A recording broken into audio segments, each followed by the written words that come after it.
How are we doing, guys? Welcome back to the Matrix Martial Arts YouTube channel. This should make it onto Facebook as well. But what I've got today is a little collection of clips of a round kick that I've smushed together into one video. Most of them will be demonstrated like this, but I've got my kicking octopus. Well, I call it kicking octopus because I've got a load of arms, I know what's really cool. Just so you see a slightly different perspective for technique. Some of the bits we'll do today are speed based, some of them are technique based, some of them are balance, and then a couple of power bits. But yeah, I hope you enjoy. Here we go. So what we're going to do first is just recap the basic round kicks that we've got on our syllabus, and then very quickly we're going to go into a couple of variations that are useful for other things, as sort of round kick 101 if you like. Okay, so for us, when we teach round kick to our beginners, it's real simple. Most of our stuff starts left leg forward, so I'll demonstrate left leg forward, but I'll change it again in a minute, don't worry. And we teach it as a step up. Just so that, because they're already in this stance, they don't have to do a full 180-degree kind of hip twist. They just run about stepping up, pointing the knee, and then flicking the kick. Real simple. Okay, these are not going to look perfect, so I've not formed it. Okay, but it goes step, point, snap, and then back the way they came. Okay, change the kicks to see that side. But yeah, so your front leg will be your kicking leg. You step up to it, you point that knee, you turn your hips, and then you get the flick to work. Real simple. That's what we've got for our beginners. We're talking kind of, for us, what we class as red belts to yellow belts, which is when they've been doing this for about 6 months after they've dealt with front kick and back kick and things like that. We go back foot in, point the knee, and bosh. And that's it. And their job is to just get a little bit quicker with it. But we want the recoil, so we don't want people just poofing the leg across. Yeah, so we want to be stepping up, flicking and coming back. Yeah, and just working that. Stepping, flicking and back, stepping, and back. Job done. As soon as they get to a couple of belts higher than that, they'll see it beforehand, they'll practice it in class, but their kick then changes as they go up a couple of belts and changes from this step kick, bosh, to being a back leg kick.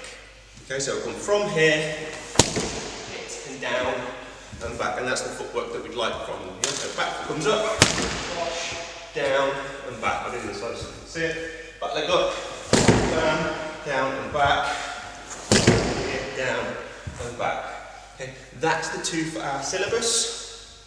If you've got that, lovely, and then we'll move on in the next clip. Good stuff. Right, the two variants that, well, personally I like to get my guys to be doing, but because they're slightly outside the syllabus, they're more for sparring applications and things like that. So for round kick, option one is being close to your opponent, you're talking kind of jabbing distance. Okay, and it's your front leg, you're just going to lean and kick. No footwork. So like I said in the last little clip, it was step or back leg to do the work. This is different. This is you might have gone in, done your stuff, whatever you've done to get close, and then you're leaning to kick. Okay, and it's a different weight transfer, it's a slightly different skill, it's a different use of balance. Okay, where this one is your momentum going this way with your step. Where the back leg one is your momentum is turning, generally to generate power, to kind of hoof it a little bit. This is more a defensive kick or a speed kick, especially if you're close, if again on jabbing distance, your opponent's got your guard up. It's difficult for them to see something coming that's coming from outside their eye line. Yeah? If you can imagine you're staring straight at your partner or your opponent, they're staring straight at you in a competition situation, your hands are up. Their feet are outside your main gaze, yeah, it's just about in your periphery. Okay, so it can be very difficult to defend against someone that can kick quickly without giving anything away. Yeah, if someone's doing this with their arms or something, that's different. But if their hands are up and they're looking at you and they're moving around, the guard's moving, they're doing the jabs, they're doing the stuff, and that round kick suddenly pops up and they haven't really done much with their feet, it can be a challenge to defend against. Option two, I like to stick to mine. Generally, they start seeing this about orange belt, which is for sort of a year and a half into our system. Is what will be your front leg, what you think about being your step kick, or that lift kick, that lean away we just talked about, is a switch step. Okay, so that front foot will go to the back to kick, and it's that blend of speed and power, and also a little bit of deception. Yes, if your opponent is in front of you here, you switch. That just gives them something to think about. They just go, what was that? What are they doing? Not sure. Oof. And hopefully the kick gets them. So the idea is that from here you can switch, bosh, Okay? And that's the progression we've got on the ground for our round kick for our guys. In the syllabus, step kick when they're brand new. When they've done a couple of grades, back leg, wash. Those are the two techniques. When they start getting a bit better, so we introduce the other variants for them to practice and have a go at, but it's not in the syllabus system for us. Okay? So the lean kick, wash, or is that front leg going to switch kick. And that's the ones we've got, okay? On that, and then we're moving on and mixing some drills in the next clip. Enjoy. Howdy guys, welcome back. Okay, next bit, real simple. We're just going to do a couple of little details for the 4 round kick variations we've got. Okay, so I will recap very quickly. I'm going to use me octopus, again that's what I call it. Step kick, wash, back leg kick, wash, getting close, lean in, and kick, or I'm talking about being a reasonable distance for your switch, kick. Easy peasy. Really easy peasy. Okay. So, number 1. The main thing for us when we're talking about this, and it depends whether we're working for speed or for power, but is 1, getting your balance leg right, 2, getting your folding leg correct, and 3, being on the same plane as your kick, and we'll do them in bits. Okay? So 1, foot position. Whichever way my round kick goes, my balancing leg points the other way, or my balancing foot points the other way, should I say. Okay, so if I go step and kick, that has to turn so my hips can open to get a better round kick. If I leave this front, my back foot facing the front, when I step, try and kick, my hips will not turn, and it just becomes a sort of scoopy thing with the toes. And so you can argue for sport for a quick point, okay, maybe, but it's just bad technique. Okay? So when you step up, your hips have to turn to at least sideways on, okay? But at the point of my kick, that back leg wants to turn out, so my toes go that way, opposite way to my kick. That was over the top, that was magic. There, okay? So if my kick is here, my back leg is going that way. That's the deal. If I'm doing the back leg version, the same has to happen. My hips have to turn practically 180 degrees, so does that back foot. It's got to turn with me. Okay? If it doesn't turn, what I'm going to do is again, squashing myself up. I can't get the height on my kick, and I can't get the technique on my kick. So it must turn with me. So when it's pointing forward towards targets, my back leg comes through, it points away. It's got to have that mechanism for that round kick to be good. Okay, so this goes up, that points out. Okay. If I'm going to lean away kick, that close one from here, same deal. Goes from the floor to the pad. This back leg is going to go from wherever your standard guard is, however you guard. Okay, you're going to lean, kick. I still want it to pop backwards a little bit, okay, just so that my hips get the extra height. Switch that again. Is one of the easy ones to get this right, simply because once you switch and kick, you're back in that back leg kicking position after the switch, so it means it should turn of its own mechanism. Yeah, it's actually very difficult not to turn it. Okay, and you're just going to end up potentially damaging your ankle. But so from your guard, you switch out and turn your back foot.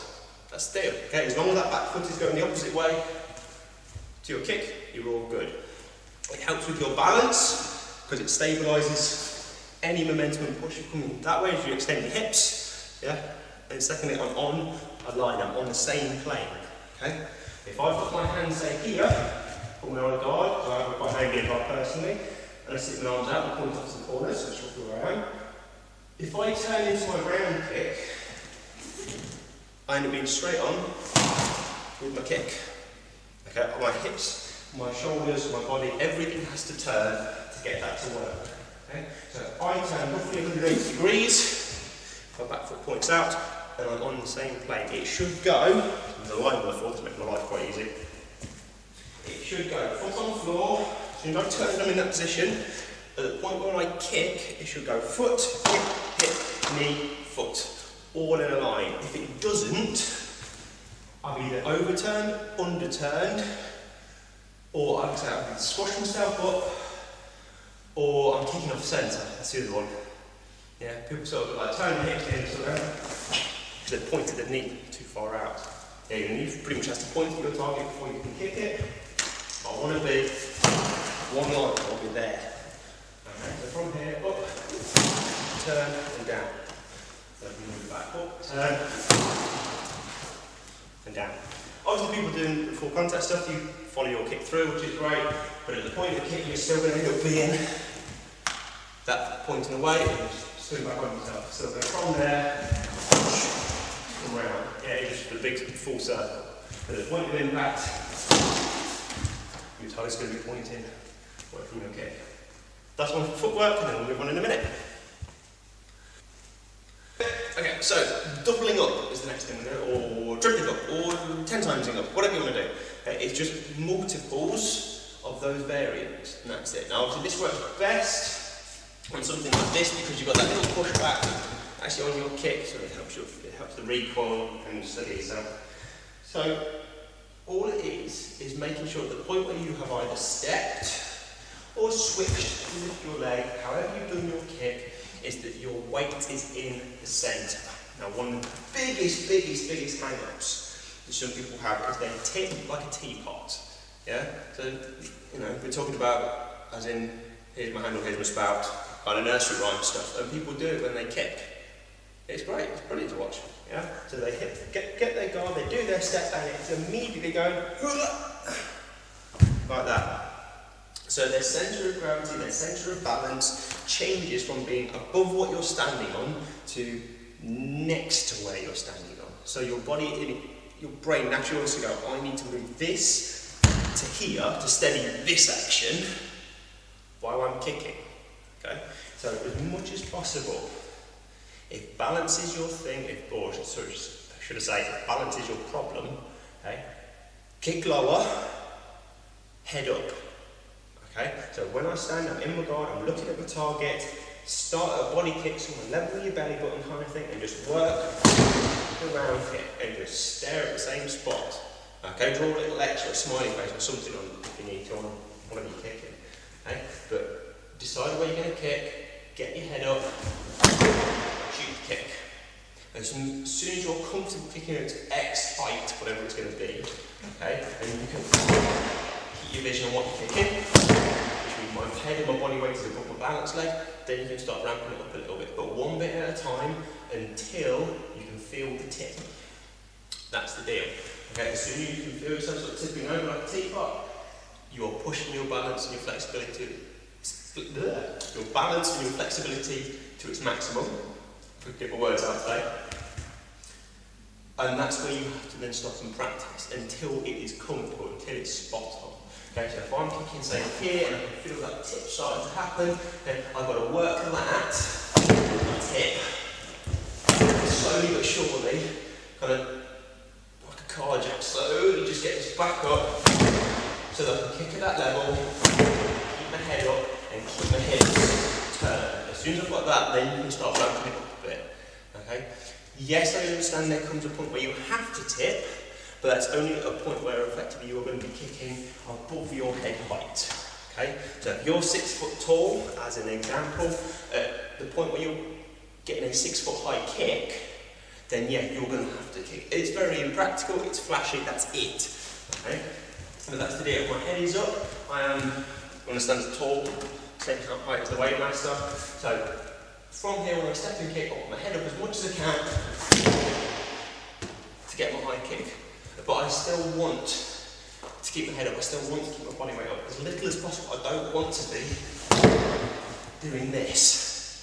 Okay, it's impractical and it affects your balance. It means that as soon as I'm here, it's very different if I'm thinking about double kicking, okay? Things like that. But balance is all important. I'm going to keep your head up. But when it comes to the multiple kicks, it's even more important. Okay, because as soon as that first kick hits, if you've tipped, it shoots your balance off, and you're going to have to readjust, especially if you're kicking something with a bit of force. Okay, so head up, eyes up, balance down the centre. So you can multiple, okay?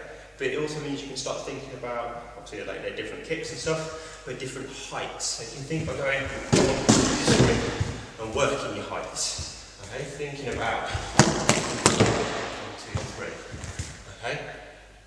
If you watch very good kickers, I mean really good kickers, you know. I use his name a lot. You probably get sick of it. For a guy called Chris Jones, up in Knaresborough, the films and stuff, he's great. But his balance on the hook is superb, okay? But that's it, you have to balance, you have to have your centre so that you can replicate, okay? I'm still on the ball, shaking on the ball. Okay, but that's the deal. And then as soon as you've got that, you can work your height. So you can be thinking about going and working drills like that. Yeah? Thinking 1, 2, 3, 1, 2, 3, whatever you wish to do. Yeah? But like I say, your balance and where you hold your weight, where you hold your body in your head is all important. It's really your multiple kicks out. If you're tipping, you're always going to go as well. That means you're not centred because you're always readjusting. So keep your weight up and come in. Okay? See what you're doing all the time. You never want to be at a point where you're looking at your kick from under your knee. It should never be that way around, and I see quite a few people do it. Okay? It should always be knee, then your head, not the other way around. Because I've had people tip and they look at their kick from under their kneecap. It's not a good place to be. It doesn't work. I think that's it for this one, and then we'll move on in a second.